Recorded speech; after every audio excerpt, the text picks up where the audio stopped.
Reading of the day, the 1st of July. A reading from the book of Genesis chapter 19, verses 15 to 29. As dawn was breaking, the angels urged Lot on, saying, "On your way. Take with you your wife and your 2 daughters who are here, or you will be swept away in the punishment of Sodom."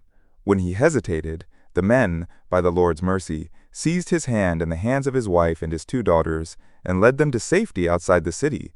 As soon as they had been brought outside, he was told, "Flee for your life. Don't look back or stop anywhere on the plain. Get off to the hills at once, or you will be swept away." "Oh, no, my lord," Lot replied. "You have already thought enough of your servant to do me the great kindness of intervening to save my life. But I cannot flee to the hills to keep the disaster from overtaking me, and so I shall die. Look, this town ahead is near enough to escape to. It's only a small place. Let me flee there. It's a small place, is it not, that my life may be saved?" "Well then," he replied, "I will also grant you the favor you now ask. I will not overthrow the town you speak of. Hurry, escape there. I cannot do anything until you arrive there." That is why the town is called Zoar. The sun was just rising over the earth as Lot arrived in Zoar. At the same time, the Lord rained down sulfurous fire upon Sodom and Gomorrah from the Lord out of heaven.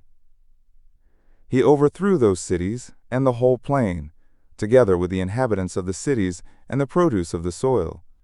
But Lot's wife looked back, and she was turned into a pillar of salt. Early the next morning, Abraham went to the place where he had stood in the Lord's presence. As he looked down toward Sodom and Gomorrah and the whole region of the plain, he saw dense smoke over the land rising like fumes from a furnace.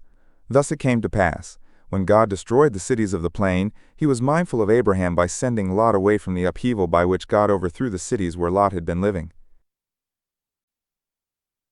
Gospel of the Day, from the Gospel according to Matthew chapter 8, verses 23 to 27.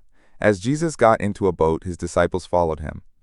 Suddenly a violent storm came up on the sea, so that the boat was being swamped by waves. But he was asleep. They came and woke him, saying, "Lord, save us! We are perishing." He said to them, "Why are you terrified, O you of little faith?" Then he got up, rebuked the winds and the sea, and there was great calm. The men were amazed and said, "What sort of man is this, whom even the winds and the sea obey?"